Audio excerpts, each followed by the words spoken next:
यहाँ हेर्नुहोस् है, आज चाहिँ मम्मीले प्याज उखाल्नु हुँदैछ हो। यहाँ हेर्नुहोस् है, कति दामी फलेको छ प्याज। यहाँ हेर्नुहोस् है, धेरै रोप्यो भन्दा दामी हुने रहेछ।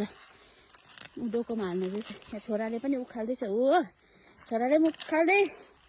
यहाँ हेर्नुहोस् है, यस्तो दामी फलेको छ हो प्याज चाहिँ। आम्बो ठुल्ठुलो छ है, नानीले पनि तान्दैछ हो।